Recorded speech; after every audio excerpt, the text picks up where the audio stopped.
प्रिय साथियों, नमस्कार। जैसा कि आप सब जानते हैं, इस कोरोना काल में बच्चों का सबसे ज़्यादा नुकसान हुआ। बच्चे स्कूल नहीं जा पाए और बिना स्कूल गए उन्हें अच्छा ज्ञान नहीं मिल पाता। ये बात सही है कि ऑनलाइन के माध्यम से, PDF के माध्यम से बच्चों की पढ़ाई की गई, लेकिन विषय का तो ठीक है कि क्वेश्चन आंसर ये सब लिख लिए, पढ़ लिए। जो भाषाएं हैं उनकी सबसे बड़ी समस्या ये है कि व्याकरण का ज्ञान बिना सामने बैठकर समझाने से नहीं हो पाता। जब तक हम उसे अच्छी तरह से न समझाएं तो उसे हम समझ नहीं पाते हैं। यह सब देख करके हमने सोचा कि अपने इस श्री राम YouTube चैनल जो व्याकरण का है, इसके माध्यम से हम आपको कुछ व्याकरण की जानकारी दें। इसके लिए हमने एक वीडियो बनाया है अभी। इसमें हम सबसे पहले आपको भाषा, लिपि, व्याकरण, बोली आदि के माध्यम से बताएंगे। तो आप सबसे अनुरोध है कि आप इस चैनल को सब्सक्राइब करें, बेल आइकन को पुश करें और अधिक से अधिक इस वीडियो को शेयर करें, जिससे सब बच्चे थोड़ा थोड़ा जानकारी प्राप्त कर सकें। तो हम आप लोगों को व्याकरण का फर्स्ट चैप्टर भाषा, लिपि, व्याकरण, बोली आदि के बारे में बताने जा रहे हैं। वीडियो को शुरू से अंत तक जरूर देखिए। भाषा, जैसा कि आप सब जानते हैं कि जो कुछ भी हम बोलते हैं या सुनते हैं, ये सब भाषा कहलाती है। हमारे मन में क्या है, आपके मन में क्या है, ये बात हम दूसरों को बताते हैं जब, तो उस साधन को क्या कहते हैं, भाषा कहते हैं। अब ये अलग बात है कि लोग कुछ बोलकर बताते हैं, कुछ लिखकर बताते हैं या कुछ संकेतों के माध्यम से बताते हैं। शुरू में तो जब बच्चा छोटा होता है तो माँ उसे चुप कराने के लिए मुख में अंगुली रखेगी। बच्चा समझ जाएगा कि हमें शांत कराया जा रहा है। कक्षा लगी हुई है स्कूलों में, बच्चे शोर करते हैं, टीचर डेस्क में डस्टर को मारेगा जिससे आवाज़ आएगी और बच्चे समझ जाएंगे कि टीचर शांत रहने के लिए कह रहे हैं। तो ये एक सांकेतिक भाषा होती है, हम इसे भाषा नहीं कह सकते। अब हम ये जान लें कि भाषा है क्या। तो भाषा शब्द भाष धातु से बना हुआ है, जिसका अर्थ होता है, भाषा का मतलब, भाषा जो है, भाष धातु, धातु क्या है, धातु क्रिया को कहते हैं। किसे कहते हैं, क्रिया को कहते हैं, है ना। इसे हम क्या करते हैं, विचारों के आदान प्रदान का ये साधन होता है। भाषा क्या होती है, विचारों के आदान प्रदान का साधन होती है। भाषा के माध्यम से हम अपने विचार दूसरों पर प्रकट कर सकते हैं और दूसरों के विचार समझ सकते हैं। इस प्रकार भाषा के मुख्य दो रूप होते हैं। दो रूप होते हैं। कितने रूप होते हैं, दो रूप होते हैं। पहला मौखिक भाषा, दूसरा लिखित भाषा। मौखिक भाषा, जब हम बोलकर अपने विचार दूसरों को बताते हैं और दूसरों के विचार सुनकर समझते हैं, वो मौखिक भाषा कहलाती है। जैसे मान लीजिए हमारे मन में जो है, हम अपने साथी को बताए, वो जाना, वो अपने विचार बताया, ये मौखिक भाषा हो गई। इसका साधारण बोलचाल में प्रयोग होता है इस भाषा का। दूसरा होता है लिखित भाषा। लिखित भाषा में जब हम अपने विचार लिखकर और दूसरों के विचार पढ़कर समझते हैं।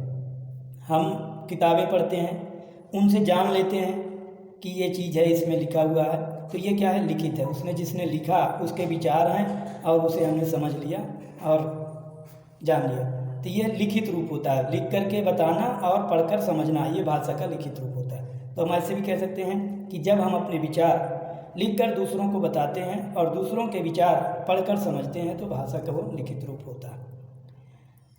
अब विचार की बात आती है। विचार क्या है, तो विचार हृदय से उत्पन्न हुए भाव होते हैं, जिन्हें हम बोलकर लोगों को प्रकट करते हैं, लिखकर बता देते हैं। ये मन के भाव कहलाते हैं, विचार, है ना।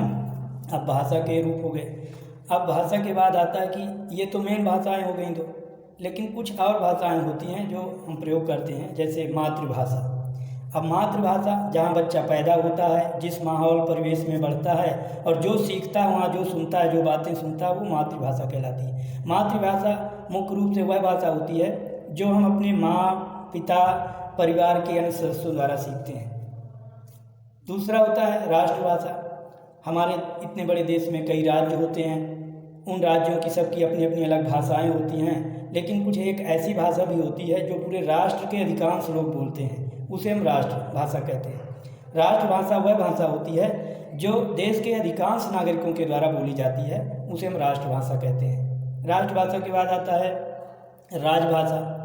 राजभाषा क्या कहलाती है? जो राज्य में बोली जाती है। देश में कई राज्य होते हैं, सबकी अपनी अपनी भाषाएं होती हैं, तो एक राज्य में जो सभी सरकारी कामकाज में प्रयोग की जाती है, सभी सरकारी कामकाज में प्रयोग में लाई जाती है, उसे हम राजभाषा कहते हैं। राजभाषा के जैसे अब अपने यहाँ हिंदी राजभाषा है, मध्य प्रदेश की राजभाषा हिंदी है, इसे अपने देश में मान्यता दी गई है और साथ में इसके अंग्रेजी को भी सह राजभाषा के रूप में माना गया है ना।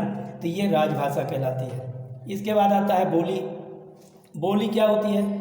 भाषा हमारी जो होती वो विस्तृत क्षेत्र में होती है, बोली जाती है, लेकिन बोली एक सीमित क्षेत्र तक ही फैली हुई होती है वही रूप, लेकिन अपने अपने क्षेत्र की अलग अलग बोलियां होती हैं। जैसे हम कहते हैं कि बुंदेलखंड में बुंदेली, बघेलखंड में बघेली, है ना। तो ये भोजपुरी, ये सब बोलियां अलग अलग हैं, इनका हम पूरे देश में नहीं प्रयोग कर सकते, वो सब अपने स्थान विशेष में ही सीमित रहती हैं, तो ये बोली कहलाती हैं।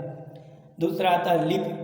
लिपि, जब हम कुछ बोलते हैं या पढ़ते हैं तो हम देखते हैं कि उनमें कुछ मात्राओं का प्रयोग होता है ना।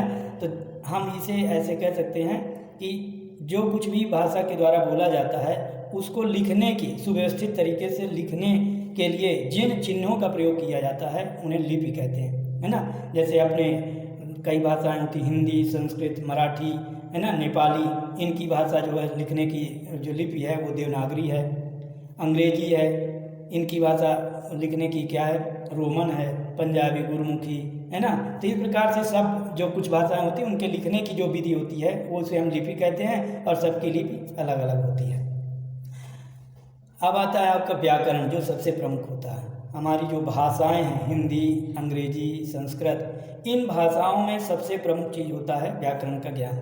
व्याकरण जैसे मनुष्य के लिए सबसे आवश्यक रीढ़ की हड्डी होती है, उसके बिना आदमी खड़ा नहीं रह सकता, वैसे ही व्याकरण के बिना भाषा का ज्ञान अधूरा है। व्याकरण वह शास्त्र होता है जो भाषा को शुद्ध रूप से लिखना, पढ़ना, समझना सिखाता है। बिना व्याकरण के ज्ञान के हम भाषा का शुद्ध प्रयोग कर ही नहीं सकते। हमें यही पता नहीं होगा कि किस पुरुष के साथ कौन सी क्रिया, कौन सकर्ता के साथ कौन सी क्रिया का प्रयोग होगा, तो हम कैसे समझ पाएँ कि ऐसे बोले। मान लीजिए हम कहते हैं कि बालक पढ़ रहा है, तो हमें ज्ञान है कि बालक है, पुल्लिंग है, इसलिए पुल्लिंग के साथ पुल्लिंग की क्रिया लगेगी। यदि हमें नहीं मालूम होता, व्याकरण का ज्ञान न होता कि पुल्लिंग क्या है, क्या कैसे, तो हम लिख देते बालक पढ़ रही है, तो ये वाक्य क्या हो जाता? अशुद्ध हो जाता। तो इसलिए सबसे आवश्यक क्या है? व्याकरण का ज्ञान। तो व्याकरण का अध्ययन करना बहुत आवश्यक है। आज हमने आपको सूक्ष्म रूप से इस वीडियो में भाषा, लिपि, व्याकरण, बोली आदि के माध्यम से मौखिक रूप में बताया। अगले वीडियो में मैं आपको इसको विस्तृत रूप से समझाकर बताऊंगा। आप इसे ध्यान से देखिए। धन्यवाद।